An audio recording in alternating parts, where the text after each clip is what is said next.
Hi అండి, నేనైతే ఇవాళ ఎలిక్కాయ వెల్లుల్లి కారం అయితే చేస్తున్నాను. అందుకోసం ఒక ఎలిక్కాయని తీసుకొని పలగొట్టుకొని ఇలా ముక్కలుగా కట్ చేసుకోవాలి. చూడండి, ఇప్పుడు వీటినైతే మిక్సీ పట్టేసుకుందాము. చూడండి, నేనైతే ఇప్పుడు మిక్సీ అయితే పట్టేసుకున్నాను. మరీ మెత్తగా పట్టుకోవద్దండి, ఇలా బరుకుగా ఉంటేనే ఈ కారం అన్నది బాగుంటుంది. ఇప్పుడు దీనినైతే పక్కకు పెట్టేసుకుందాము. ఇప్పుడు అదే మిక్సీ గిన్నెలో ఒక 10 వెల్లుల్లి రెబ్బలు అయితే వేసుకోవాలి. అలాగే ఒక స్పూను ధనియాలు కూడా వేసేసుకోవాలి. ఇప్పుడు ఇందులోనే 2 స్పూన్ల కారం అయితే వేసుకోవాలి.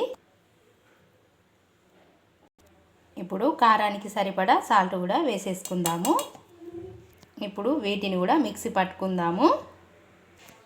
ఇలా మిక్సీ అయితే పట్టేసుకున్నాను. చూడండి, ఇది కూడా మరీ మెత్తగా అవసరం లేదండి, ఇలా బరుకుగా ఉంటే సరిపోతుంది. ఇప్పుడు తాలింపు అయితే పెట్టేసుకుందాము. ఇప్పుడు స్టవ్ పైన గంజి పెట్టుకొని ఇందులో 3 చెంచాల ఆయిల్ అయితే వేసుకోవాలి. ఇప్పుడు ఆయిల్ వేడైందండి, ఇందులో ఆవాలు వేసుకోవాలి. అలాగే శనగపప్పు, మినపప్పు కూడా వేసేసుకోవాలి. మనము ఇప్పుడు మిక్సీ పట్టుకున్న వెల్లుల్లి కారం అయితే వేసుకుందాము.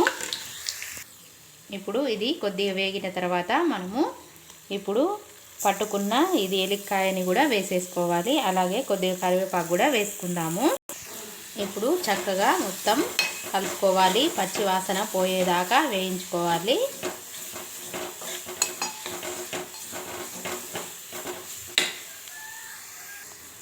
చూడండి, చక్కగా వేగిపోయిందండి.